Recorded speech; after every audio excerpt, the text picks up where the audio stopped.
passion of his for a long time. What's interesting is he has a really famous painting called Madam X, which is probably his most famous painting, but it's scandalous, y'all. And so we want to start by hooking you because his most famous painting has this like sordid history and backstory. So why don't you tell us about that, the Ghost Couple? I'll be happy to. So how many of you have seen this painting before? All right, so this is probably Sargent's most famous painting, and it is titled Madam X. He painted it in 1884, and he painted it in Paris when he was quite young. He was in his late 20s. He was 27 or 20 years old. And to me, that's phenomenal, that someone in their late 20s created a painting like this. Just as a painter myself, I find it amazing. But the scandal is that she was famous. She was American, actually. Her father was killed in the Battle of Shiloh. They were originally from Louisiana. And her mother, after her father was killed, loaded her up, took her to France, and she spent the rest of her life in France. She was just kind of famous for being a beauty. That was her full-time job. She dyed her hair at a time when women didn't typically do that. She dyed her eyebrows. She wore lavender body powder to change the color of her skin, to make it really very, very white. And he was introduced to her by this gentleman in the red dressing gown, who was a gynecologist. So you can kind of maybe figure out what was going on there. Kind of like that. Didn't you say that she was kind of like the Kim Kardashian of her day? She kind of was. So if you want to mentally go there. So she was, that's kind of, yeah, the closest thing that maybe we could compare her to that we know today. So Sargent really wanted to paint her because it would do a lot for his reputation as a painter in Paris. He's young, he's trying to establish himself as this portrait painter, and she knows that he's kind of the up-and-coming painter, so she wants him to do this. He sought her out. She did not go to him and commission him to do this. So they get together, they have meetings, they work things out. He spends many days drawing and sketching and painting her. Then this is what he ends up with. Originally, the painting is as you see it on the left. Her shoulder strap is off, and that was the scandal. That was part of the scandal, actually. So again, 1884. Women typically didn't wear dresses like this. They typically covered more of themselves up at that point in time, even in Paris. So, you know, she's dyeing her hair, she's putting a body powder on, she's possibly having an affair with her gynecologist. We don't know that for sure, but the assumption is there. And everybody knows this at that time, but no one talks about it. So he paints her in this way. He paints her with her shoulder strap off. He enters this painting in the salon, which was kind of the competition of the day, and people are scandalized. And they're scandalized because you just didn't talk about those things. Everybody knew about it, but it was not to be mentioned. Well, he's mentioning it because he's showing her shoulder strap off, and he's showing her this dress that's fairly low cut. And so people were scandalized, she was scandalized, she wept, she cried, her mother wept and cried. There was a big, for lack of what we would say, there was a big teardown. And he basically had to leave town. He had to leave Paris because it was such a thing. And if you look at the photograph in the studio, he repainted the strap. He painted it back up on her shoulder after all of the scandal. Damage was done though. Damage was done. It was done. And if you see the painting in person today, the strap over her right shoulder is kind of barely there. You can tell that I imagine as a painter, he did it in an angry way. And he was just like, I'm barely going to put it back. I don't care what anybody says about it. So you can still see the indention in her arm in the original painting too, where it was off her shoulder. The Metropolitan Museum of Art bought this painting in 1916 from him, and this is what Sargent wrote to them. He said, I suppose it's the best thing I've done. By the way, I should prefer on account of the row I had with a lady years ago that the picture not be called by her name.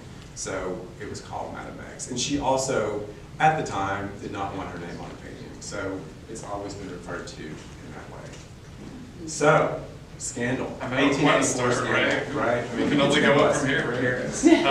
So how did Sargent even get to a place where he could scandalize the Paris art scene? Give us a little bit of his background. Okay, so Sargent was born in 1856 in Florence, Italy, and he was born to American parents. Father, I think, was originally from Philadelphia, maybe. The mother was from Boston. His father lived in Boston, met his mother in Boston. His father was a physician. His mother was in poor health. They go to Europe, and she delivers him while they're traveling around Europe in Florence, Italy. So he considered himself an American, but he spent most of his life in Europe. Didn't you say his mother was prescribed time in Italy? She was prescribed the air. So I want that doctor. I don't know much about that doctor. Yeah, so his father was an eye surgeon, so I'm not sure what the connection or how he felt about that, but she was told to go to Europe to take the air, which I guess is what people did at that time. I would love to be told to go to Europe. Right. Yeah, let's do that. So anyway, he's a child prodigy. He draws and paints exceptionally well at a very young age. The watercolor that you see was done when he was 13 years old. The drawing was done at 18, and that is a drawing. It's incredible. I mean, it's for an 18-year-old to do something like that is pretty amazing. By the time he's in his mid to late 20s, he's doing things like this. This was commissioned by an American who lived in Paris. This is a portrait of his 4 daughters, this man's daughters, and it's a huge, massive painting. You can see it today in Boston. Those blue urns that you see on either side are the urns that you see in the painting. They survived. The man, the father of these children, was a porcelain importer, I think. So that's why they had these, and it's amazing that the museum still has them. But this is what he was doing at that time. Wasn't he involved with like an expat group in Paris? He was. So, as I said, these people were originally from the United States, but they lived in Paris. He did paintings somewhat like this. This is kind of a scene that was popular at that time of people gathering oysters on the beach. This was one of his very early submissions to the Paris Salon, and it's a pretty incredible painting. There's a lot of light, and it's quite beautiful. Yeah. And then this is one of his first portraits that he was commissioned to in England. So once he got kind of scandalized out of Paris, what did he do at that point? So he left Paris, he went to London, and he had to set up shop in London and start making his way to London. So this, as I mentioned, this is one of the first paintings that he did there. This is, he traveled to the central part of England to do this painting, and he was commissioned by a wealthy man to do this painting of his daughters. So this is what he did. So And he also settled into the London nightlife. yeah, it looks like it's tonight, right? Yeah, So, He's having a good time. all the well-to-do, big time, right? Didn't he paint a lot of like aristocracy and famous people? He did. So this is, she was the Countess of Rock Savage. I'm not, as far as the title goes, that means absolutely nothing to me, but she was a family friend. And he did several paintings of her. So this was kind of, an example of what he was doing. That is the dress that she has on, which we saw in Boston last October when we traveled to this exhibit. So yeah, he found his way into this group of people. This is a Rothschild, the European banking family. Did a portrait of her. That's the coat that she's wearing in the portrait that you can see there. So yeah, those people knew what he could do. They, like Madame X, were interested in having him create their portraits so they could sort of push their reputation out a little bit. Because, it's like today, like photography. Yeah. People are interested in creating an image, and they used him to do that quite often. Yeah. He painted President Wilson, John D. Rockefeller. He painted these women at Chatsworth. So that's what he was up to. Yeah. So, unlike many artists, he was actually kind of famous in his time, right? So what was fame like for him? Because not every a lot of them become famous, after they die, right? I think fame was tricky for him because based on everything that I've read about him, he was reticent, he was shy, he was retiring, he was a workaholic, but he didn't necessarily enjoy engaging with people that he did not know well. So I think fame was tough. He was, as I said, these people wanted him to help kind of craft this image and push themselves forward. But he was both kind of lauded and lampooned at the same time. You know, these are contemporary cartoons from the time that he was working. And you see Sargent kind of in the window of his studio, and all these people lined up to have their portrait painted. And then he was also known to be kind of a crazy painter, because when he painted real quick, really fast. He always had a cigar in his mouth. He would dash at the canvas apparently, and then he would get far away from it, sit down and play the piano for a minute, get back up and go paint. So he was just this really kind of crazy, exuberant painter, and I think that's because it was so hard for him, because he was so shy. Yeah. He had to find a way to cope. Well, and if he was shy, then I would imagine it takes a while to have a painting, and if you're having to sit there and make conversation with somebody for an extended period of time, and that's not a natural thing for you, that would be really draining, I would think. You know, in addition to creatively trying to make something happen at the same time that they're going to be pleased with. So that's going to be tough. So how did you find out about Sargent? And what drew you to actually, let me go back to that. So there's the original of this. This was something we saw in Boston. So there's actually a swatch of the dress fabric still today. And there's an exhibit which is now in London. But this lady's sister wrote on the card, and it says, "Part of the gown in which my beloved sister, Mrs. Hugh Hammersley, sat to John Sargent." And so there's a piece of that red velvet in this glass case, which to me was fascinating, because he did this stunning painting of that fabric, and I was mesmerized by it. So, just to back up just a little bit, he stopped painting portraits. We need to know that. Okay. Yeah. We'll come back to stay tuned. Yeah. Right. So how did you find out about Sargent then? And what made you drawn? So I found out about Sargent when my parents took me to the Biltmore Estate, probably in 1984 or 1985. It hadn't been open long. So you were -4 years old, right? I was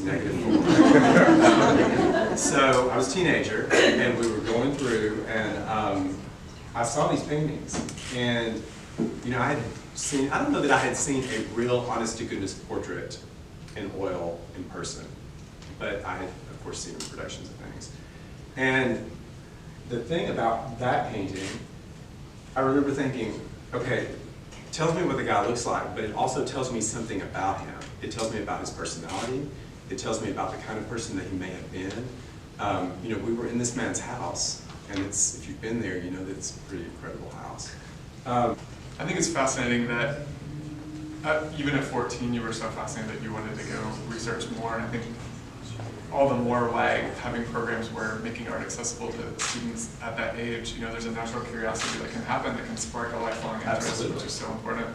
I know for me, obviously, I know y'all are going to be shocked by this, but in the last 10 years I have been invited to see a lot of Sargent in my life so far, and have been updated, which I love. I'm very lucky that I really do. Did you even know who he was before you? I did not. Sorry. No, I did not. But I really love his work now. And one of the things that I think is really interesting is that he had a love for fabric, where he could paint fabric and it looks so real, and he knows how to make the colors make it look real, especially black, which is so hard, because to me, I'm like, how do you paint black, but there's so many colors he uses in his black to make it come alive. And there's both a combination of like effortlessness, but great detail, and that also amazes me. So those are some things that I know made me fall in love with him. What are some of the reasons why you find his artwork so compelling and interesting? Well, what I learned about him was that he liked interesting people, and he kind of liked exotic things. And so he was commissioned by all these wealthy upper-class people to paint their portrait, but what he preferred doing was sitting down with people who he found interesting, his family, and he liked painting those people and painting landscapes. And this is an example of kind of the exotic thing that he liked. This is a Spanish dance. This is a painting that you can see in Boston. And it's a massive painting, but he was drawn to things like this. And actresses. This woman was playing Lady Macbeth. He went on opening night to see her in Lady Macbeth, and he said, I've got to paint you, and I've got to paint you in this costume. And that's the costume she was wearing. You can see it today. It was at the Museum of Fine Arts in Boston. And the interesting thing about the costume, do you see the tiny little dark flecks? Those are beetle wings. The costumer at the time put beetle wings on the costume to make it reflect light, which I find fascinating. And the way that he painted the costume to me is so interesting. But he was drawn to actors and actresses and dancers and people who led really interesting lives, and he was interested in painting clothes and fabric, and he did it quite beautifully. This dancer that you see, her name was Carmencita. He was fascinated by her, and this is a cartoon of him watching her dance. So yeah, people like that, things that were out of the norm for his life. You know, the smoke of ambergris, which there's a little reproduction of over there. Just like exotic things. It was part of what he found interesting. Well, didn't he travel quite extensively? Because he was able to accumulate some wealth, and so one of the things that he liked to do was travel. He did travel extensively, and when he traveled, he painted, and he liked to paint people where he was traveling. This is somewhere in Switzerland, although from the dresses it doesn't really look that way. But he would paint people by a stream in Switzerland, and did it beautifully. And wherever he was, he painted. Greece, Italy, that's on the island of Corfu, that is in Venice. And he had this way of capturing light that just fascinates me. I mean, the colors that he used, the way he did it, it's just amazing. This is in the northern part of Italy, close to Lake Como. And it's loose, it's impressionistic, it's so different than all of this. And it's captivating. Well, it seems like a lot of his subjects are more than just portraits like you were talking about, and you mentioned that he really cared a lot about his family and was really close to them, even though he never married and never had kids of his own. So I know this painting has kind of a fun backstory related to his family, so tell us about that. So this is a painting called Kashmir, and so it's a painting of all these women. Well, that's all the same woman. That's his niece, and so they were traveling, and they were in Switzerland. And posed her individually, put them all together, put them all on the same canvas. Actually, it's two canvases. You can kind of see a seam in the middle of the painting because he didn't have a lot of stuff with him because he was on the road and outdoors. But that's his niece, and he painted her often. That is also her, and that's the cashmere scarf that she's wearing. Again, at that same exhibit that was on Boston. So he was very close to his family. That's his sister. She was with him constantly. They were together a lot. And she was an amateur painter as well. And actually her paintings are quite good also. But they were together all the time. I know his niece sadly, tragically died during World War I, but he also had a very fascinating career during World War I. So tell us about He did. So the British government tapped him on the shoulder and asked him to be a combat artist, because he had, this was 1914, and he was really famous at that point. He was one of the most famous artists living in England at that time. And so he goes out. He wasn't on the front line. They kind of gave him the celebrity treatment.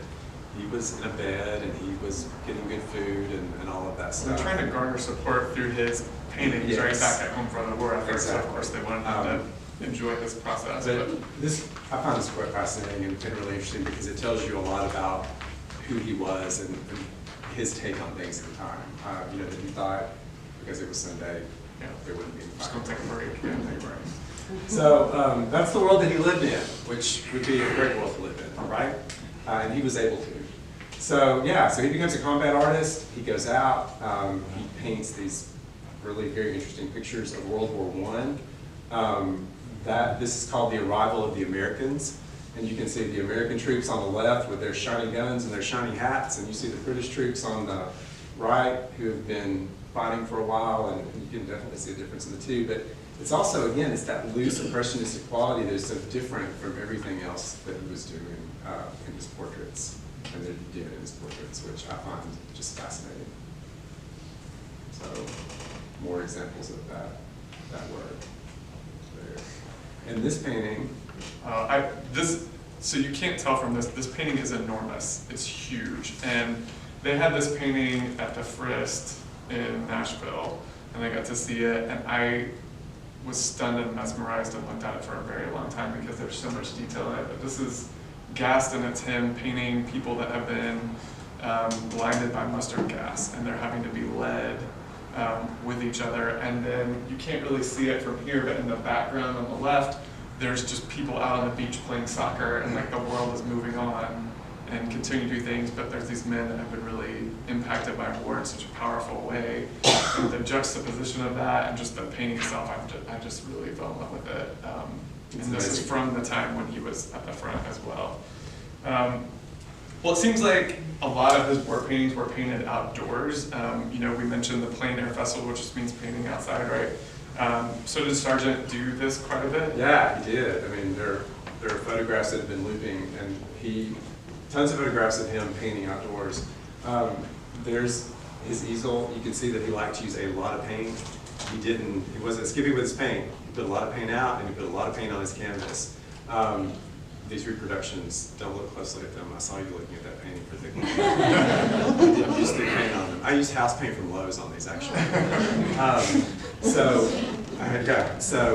the paint's really thick, and that's what he did when he was outdoors. He didn't skimp, and he loved to be outdoors.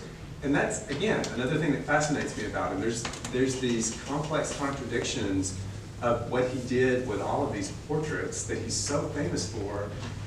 But what he loved to do was hang out with his friends, ride a horse up into the mountains, and paint. And so, you know, there he is. That's Claude Monet. They were friends.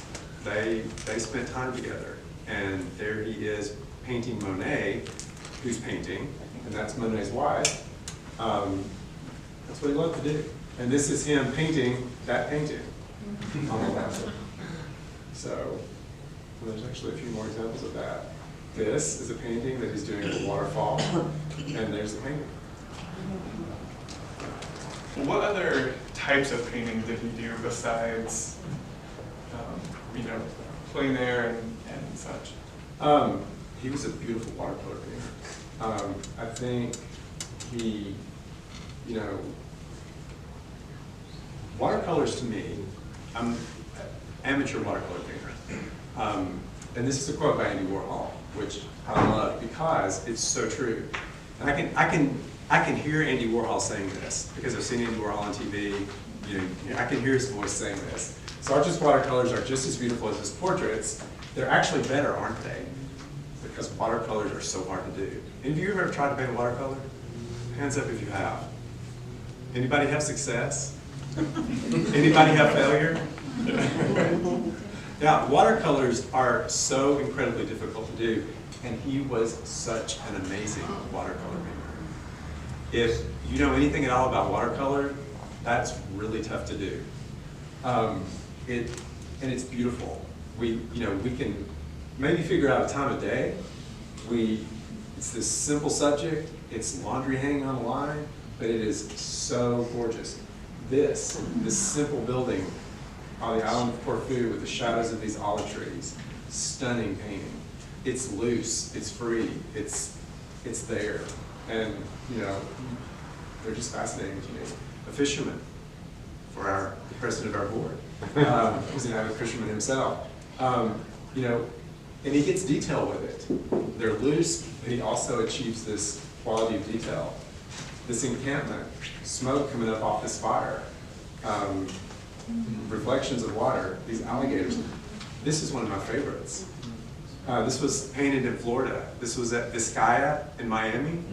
If any of you are familiar with that place, he spent some time there, and he painted this, and it's stunning. Yeah. Didn't he also do some charcoal drawings?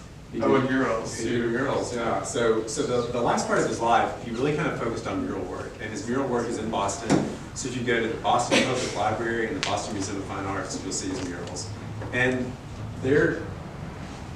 I think scholarship might still be out on those. And I'm looking at my art history professor. I don't want to say anything wrong.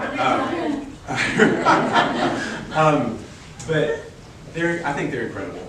I think that they're starting to be appreciated maybe for what they are. He did these are at the Museum of Fine Arts. They're all about mythology.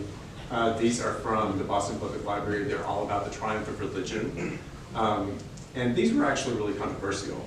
And there was just a lot of people that did not liked them. And so I think that controversy stuck around for a little while. But yes, he also drew with charcoal. So, and here are some examples of his charcoal portraits.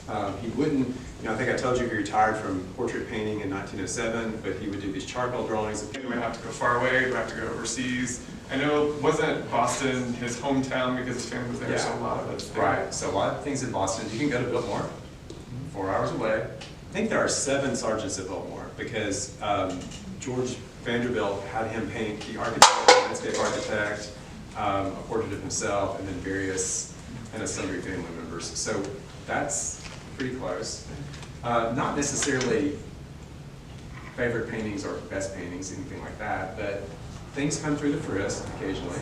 Boston, Museum of Fine Arts Boston, the Metropolitan Museum of Art in New York City, huge collection of Sargents.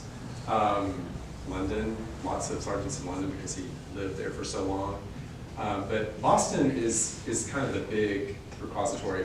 This, so this painting, that is a house in Boston that belonged to one of his friends, which you can visit today.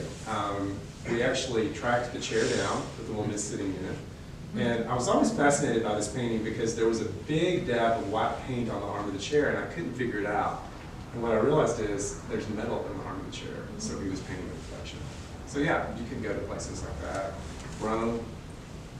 Well, what's fun that he's not telling you about all this is he gets really excited about what he calls his Sargent quests. And so we will go find places that he painted or things that he painted all over the world. And so we were in Rome in front of the church that you see in the picture at the bottom, because that's a picture, and he got really excited out of the blue. And we weren't even in the church, so I was like, what is happening? And he was like, oh my goodness, I've seen this. And I was like, what? I thought he'd seen visions, I wasn't really sure. But yeah, really excited. He had to line up this picture just right, and I had never seen the painting, so it didn't make sense to me at the time. And then when he showed me the painting, and they like line up with it, I was like, oh, this is amazing. Yeah, okay, I get it now. I didn't have the context, but, and so Mitchell likes to go on the quest to find all the different things that Sargent has done. So that's Venice, that's under the Rialto, which he painted in the early 1900s, that's the Rialto Bridge, which is exactly the same as it was when he painted it. So it's fun to find these places, see what he saw, think about how he interpreted those places. That's what, as a painter myself. Well, and even, like, we mentioned different places, we even saw some of his work at, like, Crystal Bridges in Arkansas, so there are drivable places that you can find a lot of his work, in addition to if you are more of a traveler as well. And sometimes when I'm looking at paintings, somebody takes pictures of me and I don't know. I mean, it's cute, right? His Sargents, he gets really excited, so. Washington, D.C. Yes, so the Corcoran has a huge collection of Sargents, a lot of his drawings, and there's some paintings there as well. And then are there some Smithsonian, the National Portrait Gallery? I was thinking Yeah, that. yeah. So this is the last painting that Sargent did. He finished it about 8 days before he died. He died of a heart attack in his sleep after a big dinner party. So one way to go. Right? Great life, fun life, exciting life, and you die. Wealthy, great. Yeah. And as we close out before we open for questions, what do you hope that we will walk away remembering about Sargent? Well, and I think this is changing. When I came through college, when I was in high school, the scholarship on Sargent was that he was this kind of, maybe vapid might be a strong word, but all he did was paint portraits of pretty famous people. But there's a lot more to him than that. And he is an exceptionally gifted, or was an exceptionally gifted and talented painter. That was just a little part of what he did that he is very famous for, but there's so much more to him. And he led a very interesting and fascinating life. He lived across the street from Oscar Wilde. Yeah. That's who he ran with. I mean, he was part of that world, but yet he liked to get on a horse and go paint in the middle of the field. And so, he just fascinates me that he was able to do all these things, and his paintings I'm just endlessly mesmerized by them. You should see him in front of one. It's true. And also this, I mean, look at this guy. This was less than a year before he died. He's on a boat, painting. He's got an umbrella tied to his leg. I mean, he's devoted to his art, right? And he's 73, 74 years old at this point, and he's still out there doing it with a coat and tie on, you know? So, yeah, I hope to grow up and do that someday. Do you think the tie makes you paint better? Maybe, I don't know, I've never tried it. You should try it out. I don't know. So, anyway. On a boat, that'd be even, I would think Yeah, that would yeah, have a degree right. of difficulty. American flag flying in the Yeah. background, I mean, what a Yes. great photograph. Yes, well, thank you so much for your attention. Does anybody have any questions before we close out? Okay. Yes. So was he associated with like school painters? Like I'm thinking that he relates to like Robert Henry and other people. Was he a school of painting? So I think people try to line him up from his days in Paris with the Impressionists, but it doesn't really work. No. And so Winslow Homer, Yes. another American whose name has just left me. I Anyway, that group of people, more associated with the American realists from the late 19th century into the early part of the 20th, I think. But then you just saw examples of work that was really impressionistic, but he doesn't. I think they would define him as a realist painter ultimately, and that's cool. But his brushstrokes weren't. They were more like almost abstract expressionists when you get up close to them. Yeah, when Very you're painterly and yes, thick, like you said. thick paint, and yeah, when you're close to a painting, you lose the sense of what is there, and that's what's so impressionistic about them.